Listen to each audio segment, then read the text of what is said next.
حضرت معاویہ صحابی ہیں، کاتب وحی ہیں،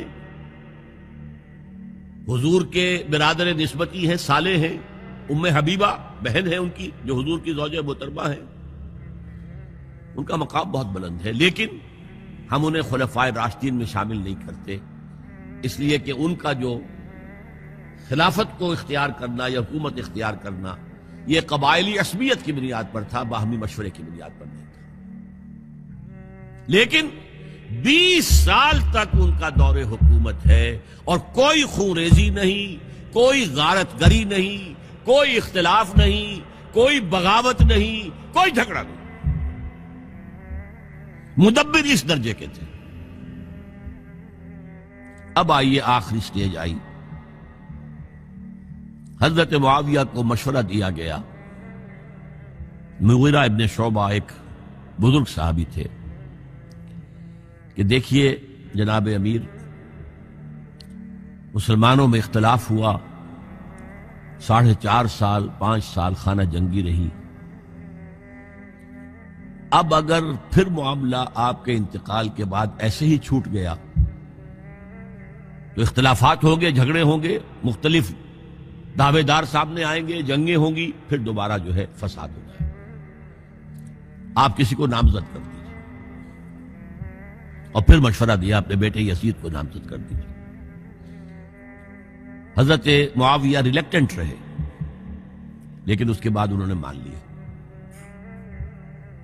اور فیصلہ کر لیا۔ یہاں میں چاہتا ہوں کہ بات سمجھ لیں اچھی طرح، اس معاملے میں اگر آپ حضرت معاویہ کی نیت پر شک کریں گے تو مجھے آپ کے ایمان پر شک ہو جائے گا۔ نیت پر نہیں، غلطی ہو سکتی، صحابی ہیں، نیت غلط نہیں تھی، نیت کیا تھی؟ اور میں سمجھتا ہوں 100% درست تھی کہ اب اتنا پانی گزر چکا ہے پل کے نیچے سے وقت کے دریا میں کہ بارے صحابہ سب رخصت ہو چکے، اب اکثریت 9 مسلموں کی ہے، عصبیتیں بھی ہیں، قبائلی عصبیتیں ختم تو نہیں ہوئی، لہذا جب تک کوئی قبائلی عصبیت پیچھے نہیں ہوگی حکومت کے، حکومت نہیں چل سکے گی۔ یہ ابن خلدون کا لفظ ہے، عصبیت، کوئی چیز جو جوڑے آپ کو۔ تو دینی عصبیت اب کمزور پڑ گئی ہے، اس لیے کہ حضور نے جن کو تربیت دی تھی وہ اب گئے، اکثر و بیشتر گئے۔ اب اگر ایسے ہی چھوڑ دیا گیا اور کوئی قبائلی عصبیت پشت پر نہ آئی تو پھر خانہ جنگی ہوگی، 5 سال تک ہوئی۔ اس بنا پر انہوں نے اسے صحیح سمجھا۔ آپ اختلاف کر سکتے ہیں، صحابہ کی رائے سے اختلاف ہو سکتا ہے، لیکن آپ ان کی نیت پر شک نہیں کر سکتے۔ بہرحال واقعہ کیا ہے تاریخی اعتبار سے کہ یہ 10ویں سال میں نامزد کر دیا یزید کو اپنے بعد خلیفہ کے لیے، ولی عہد۔ اس وقت تقریباً سب نے بات مان لی سوائے 5 افراد کی۔ وہ 5 افراد بہت اہم تھے، بہت اہم۔ ابو بکر اہم ترین آدمی تھے، ان کے بیٹے عبد الرحمن ابن ابو بکر۔ عمر نمبر 2 تھے، عبداللہ ابن عمر۔ زبیر، عبداللہ ابن زبیر۔ عباس، عبداللہ ابن عباس۔ اور حسین ابن علی، حضرت حسن کا انتقال ہو گیا۔ اہل تشیع کا کہنا یہ کہ زہر دیا گیا، واللہ عالم، میں کچھ نہیں کہہ سکتا۔ میں کوئی تاریخ کا محقق اس معنی میں نہیں، میں موٹی موٹی باتیں جانتا ہوں۔ بہرحال انتقال ہو گیا تھا، 5 آدمیوں نے نہیں مانا، لیکن دیکھیے یہ تھی تدبر کی بات حضرت امیر معاویہ کی۔ کوئی دباؤ نہیں ڈالا، کوئی جبر نہیں کیا، کوئی کسی کو نقصان نہیں پہنچایا کہ نہیں مان رہے تو یہ کر دیں، نہیں۔ دیکھیں گے جب وقت آئے گا۔ جب وقت آیا حضرت معاویہ کے انتقال کے بعد، اب ایک صاحب جا چکے تھے، حضرت عبد الرحمن ابن ابی بکر فوت ہو چکے، اب 4 رہ گئے۔ 3 عبادلہ، عبداللہ ابن عمر، عبداللہ ابن عباس عبداللہ ابن زبیر، ایک حسین ابن علی رضی اللہ تعالی عنہم اجمعین۔ جب بیعت ہو گئی یزید کی تو اب ان کے درمیان اختلاف ہوا۔ یہ بات اچھی طرح سمجھ لیجئے، تاریخی حقائق، موٹے حقائق کو چھوڑ کر باریکیوں میں جب پڑھتے ہیں تو معاملہ غلط ہو جاتا ہے۔ موٹے حقائق کو سمجھیں، جیسے کہتے ہیں میکرو اکنامکس اور مائکرو اکنامکس۔ میکرو ہسٹری جو ہے، دو ایک طرف ہو گئے، دو ایک طرف ہو گئے۔ عبداللہ ابن عباس کی رائے ہوئی کہ اگرچہ یہ غلط کام ہوا ہے، یہ قیصر و کسریٰ کی سنت پر عمل ہو رہا ہے، لیکن یہ ایسی بڑی بات نہیں ہے کہ خون ریزی شروع کر دی جائے اور امن و امان ختم ہو جائے۔ یہی بات عبداللہ ابن عمر کی ہو گئی، یہ دو تو ایک یکجا ہو گئے۔ مصلحت کہہ لیں جو بھی سمجھے، لیکن نیت پر حملہ نہیں کر سکیں گے آپ۔ دیانتاً انہوں نے یہ سمجھا کہ اب جب کہ ہو گیا معاملہ تو ٹھیک ہے۔ حرام مطلق تو کہیں نہیں لکھا ہوا قرآن کے اندر کہ بیٹا نہیں ہو سکتا، کہیں نہیں لکھا ہوا۔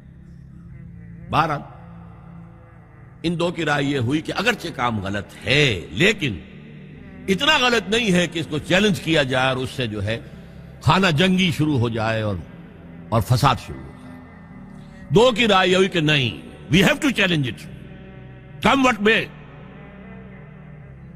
عبداللہ ابن زبیر، حسین ابن علی رضی اللہ تعالی عنہما یا عنہم، تو یہ دو علیحدہ۔ ان دو میں اب اختلاف ہوا۔ عبداللہ ابن زبیر کی رائے یہ تھی کہ یہی مقیم رہو مکے میں، حجاز میں، مکے اور مدینے میں، یہاں سے ریزسٹنس موومنٹ ہم شروع کریں گے، کیونکہ یزید کی خلافت تو دمشق میں تھی، بہت دور۔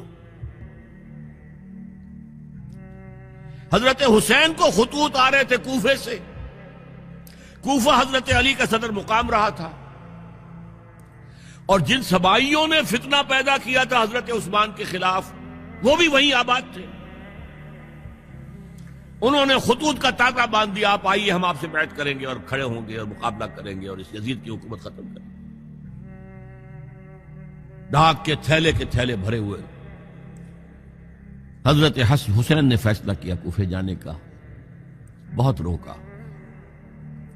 عبداللہ ابن عباس بہت ان سے بزرگ تھے عمر میں، اور ویسے بھی ایک اعتبار سے نانا تھے، ایک اعتبار سے پڑدادا تھے۔ حضرت عبداللہ ابن عباس حضور کے چچا زاد بھائی تھے، تو نانا ہو گئے کہ نہیں؟ حضور نانا تھے کہ نہیں؟ اور حضور کے چچا تھے حضرت عباس، ان کے بیٹے ہیں۔ تو اس اعتبار سے حضرت علی رضی اللہ تعالیٰ عنہ کے کیا ہو گئے؟ چچا۔ بہرحال میں کچھ گڑبڑ کر رہا ہوں اس وقت۔ وہ دوڑتے جا رہے تھے کہ حسین خدا کے لیے مت جاؤ، خدا کے لیے مت جاؤ، یہ کوفی تمہارا ساتھ نہیں دیں گے۔ الکوفی لا یوفی، کوفی وفا نہیں کرتا وعدہ، اور خدا کے لیے اگر جانا ہے اپنے گھر والوں کو یہاں چھوڑ جاؤ۔ بس حضرت حسین پر رضی اللہ تعالی عنہ جو ایک کیفیت تھی، انہوں نے سب باتوں کو نظر انداز کیا۔ وہاں ہزاروں لوگوں نے مسلم بن عقیل جو حضرت حسین کے نمائندے کی حیثیت سے پہلے گئے تھے، ان کے ہاتھوں پر بیعت کیا، وہ خطوط آ رہے تھے، اور بھی بات پختہ ہو گئی۔ ابھی راستے ہی میں تھے کہ پتہ چلا کہ ابن زیاد گورنر بن کر آیا ہے، اور اس نے جو وہاں پر تشدد کیا ہے اور ڈنڈا برسایا ہے، سب بیعت توڑ کے گھروں میں چھپ گئے، اور مسلم بن عقیل جو ہیں وہ بے یار و مددگار شہید بھی کر دیے گئے۔ حضرت حسین نے ارادہ کیا کہ واپس ہو جائیں مدینے کی طرف۔ اب مسلم بن عقیل کے بیٹے جو ہیں، وہ عرب کی ایک غیرت ہے، ایک آنر جسے آج کل کہتے ہیں، ہم اپنے باپ کا بدلہ لیے بغیر نہیں جائیں گے۔ اور حضرت حسین کی شرافت اور مروت، یہ لوگ میرے ساتھ آئے تھے نا، میرا ساتھ دے رہے تھے، اب میں ان کا ساتھ کیسے چھوڑوں؟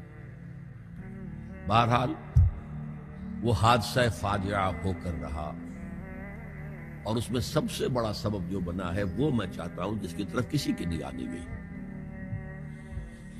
افسوس یہ ہے کہ میرا اس پر جو کتابچہ ہے سانحہ کربلا، وہ آؤٹ آف پرنٹ تھا۔ کوشش تھی کہ آج یہاں وہ پیش کیا جاتا، مختصر ترین، لیکن آپ دیکھیں گے کہ کلیئر ہو جاتی ہے ہسٹری. 2 کتابچے ہیں. شہید مظلوم، میرے نزدیک مظلوم ترین شہید حضرت عثمان رضی اللہ تعالی عنہ، اور سانحہ کربلا، بہت بڑا سانحہ، اس میں کوئی شک نہیں. حضرت حسین کا صبر اور مثابرت اور استقلال اور شجاعت، یہ مثالی ہے تاریخ کے اندر. اپنے سامنے جو ہے، اپنے ایک ایک کر کے چراغ گل ہو رہے ہیں. خاندان سارا ختم ہو رہا ہے، شیرخوار بچے شہید ہو رہے ہیں. وہ تو ایک بچہ بیمار تھا، حضرت علی بن حسین زین العابدین رحمت اللہ علیہ، وہ بچا ہے. لیکن اصل میں شرافت اور مروت جو ہے وہ بسا اوقات اپنی شرافت کی وجہ سے مار کھا جاتی ہے. حضرت حسین سے میرے نزدیک یہ ایک اسٹریٹجک مسٹیک ہوئی کہ جب کوفیوں کا لشکر سامنے تھا تو وہاں کھڑے ہو کر ایک ایک کا نام لے گا، فلاں ابن فلاں، کیا تم نے مجھے خط نہیں لکھا تھا؟ اے فلاں ابن فلاں، کیا تم نے مجھے خط نہیں لکھا تھا؟ سب کے راز فاش کر رہے ہیں. اور دیکھو یہ میرے پاس یہ تھیلے بھرے ہوئے تمہارے خطوں کے موجود ہیں، تم نے مجھے بلایا اور میں آیا. یہ بات تھی جس کی بنا پر اب ان کے لیے کوئی چارہ نہیں تھا کہ انہیں شہید کر دیں، ورنہ تو یہ ہمارا بھانڈا پھوڑ دیں گے جا کر یزید کے پاس، تو ہماری کھالیں کھنچ جائیں گی. یہی وجہ ہے کہ حضرت حسین نے 3 آفرز کی. مجھے واپس مدینے جانے دو، نہیں. مجھے یزید کے پاس جانے دو، نہیں. مجھے کہیں اسلامی سرحد پر بھیج دو، میں وہاں پر کافروں سے جنگ کرتے ہوئے زندگی ختم کر لوں گا، نہیں. ہیئر اینڈ ناؤ بیٹھ کرو. یہ حضرت حسین کی شرافت، غیرت، حمیت، مروت اس کے خلاف تھا. لہذا انہیں شہید کیا گیا اور پھر خیموں کو آگ لگائی گئی. یہ نوٹ کیجئے کیوں لگائی گئی. اگر تو یہ غصے اور انتقام میں اور وینجینس میں ہوتا تو حضرت علی بن حسین زین العابدین کو بھی شہید کرنا چاہیے تھا، نہیں کی. اگر یہ اس طرح کا معاملہ ہوتا تو خواتین کی بے حرمتی ہوتی، نہیں ہوئی. یہ خیمے کیوں جلائے؟ تاکہ وہ جو ایویڈنس ہے وہ ختم ہو جائے. ہمارے خلاف یہ جو ڈاکومنٹری پروف لیے پھر رہے ہیں، خیمے جلیں گے اور یہ تھیلے بھی جل جائیں گے اور یہ خود بھی جل جائیں گے اور ہم بچ جائیں گے. یہ ہے میرا تجزیہ. بہرحال اس میں کوئی شک نہیں کہ تاریخ انسانی کے عظیم حوادث میں سے وہ ہے، اور میرے نزدیک حضرت حسین رضی اللہ تعالیٰ عنہ کا اختلاف کر سکتا ہے، جو چاہے کرے. حضرت حسین سے اختلاف کرے اور اتفاق کرے حضرت عبداللہ ابن عمر، عبداللہ ابن عباس کے ساتھ، تب بھی ٹھیک ہے. اور اگر حضرت عبداللہ ابن عباس اور عبداللہ ابن عمر سے اتفاق کرے اور حضرت حسین ان سے اختلاف کرے، تب بھی شک ہے. معصوم کوئی نہیں. ہمارے نزدیک معصومیت خاصہ نبوت ہے. نبوت ختم ہوئی حضور پر، معصومیت ختم. غلطی ہر ایک سے ہو سکتی ہے اور آپ رائے رکھ سکتے، لیکن کسی صحابی کی نیت پر حملہ نہیں کریں گے. صحابی کی نیت پر حملے کا مطلب کیا ہے کہ محمد صلی اللہ علیہ وسلم تزکیہ نفس نہیں کر پائے. یہ ریفلیکٹ کرے گی حضور کی اس پوری کی پوری جد و جہد پر کہ شخصیت سازی نہیں کر پائے محمد صلی اللہ علیہ وسلم. نہیں، معاذ اللہ ثم معاذ اللہ ثم معاذ اللہ. بہرحال یہ ہے تاریخ کے اعتبار سے ہمارے ہاں جو عظیم ترین ذی الحجہ کے مہینے میں حضرت عثمان شہید ہوئے تھے. 28 ذی الحجہ کو حضرت عمر پر حملہ ہوا تھا. 1 محرم کو ان کی شہادت ہوئی تھی. 10 محرم کو یہ سانحہ کربلا پیش آیا تھا. یہ ہماری اس ابتدائی تاریخ کے اہم لینڈ مارکس ہیں جنہیں ہم شہادت کے نام سے جانتے ہیں. لیکن میں اب پھر دوبارہ کہوں گا، یہ اللہ کی راہ میں قتل ہوئے. وَلَا تَقُولُوا لِمَنْ يُقْتَلُ فِي سَبِيلِ اللَّهِ أَمْوَاتٌ بَلْ أَحْيَاءٌ وَلَكِنْ لَا تَشْعُرُونَ وَلَا تَحْسَبَنَّ الَّذِينَ قُتِلُوا فِي سَبِيلِ اللَّهِ أَمْوَاتًا بَلْ أَحْيَاءٌ عِندَ رَبِّهِمْ يُرْزَقُونَ. لیکن وہ شہادت علی الناس کی ذمہ داری جو مجھ پر اور آپ پر ہے، حضرت حسین کو یاد کر لیں، حضرت عثمان کو یاد کر لیں، ان کے لیے کوئی رنج اور غم کا اظہار کر لیں، اس سے کچھ حاصل نہیں ہے۔ حاصل تو یہ ہے کہ شہادت علی الناس کی تیاری کیجیے۔ اپنی ذاتی زندگی میں آج سے گواہی دیجیے اللہ کے بندے ہونے کی، اپنے عمل میں، اپنے قول میں، اور کوشش کیجیے کہ مل جل کر اس ملک کے اندر وہ نظام برپا کرے کہ جو شہادت علی الناس، دین حق کے ایک کامل نمونے کے طور پر دنیا پر حجت قائم کر دے کہ دیکھ لو اپنی آنکھوں سے، یہ ہے وہ دین حق جو محمد لے کر آئے تھے۔ اللہ تعالیٰ مجھے اور آپ کو اس کی توفیق عطا فرمائے۔ باقی یہ کہ یہ کیسے ہوگا، اس پر تو میری کتابیں پہلے بھی تقاریر میں کر چکا ہوں، وہ منہج انقلاب نبوی وغیرہ وہ ہے، ان کا مطالعہ کیجیے۔ بارک اللہ لی ولکم فی القرآن العظیم ونفعنی وإیاکم بالآیات والذکر الحکیم۔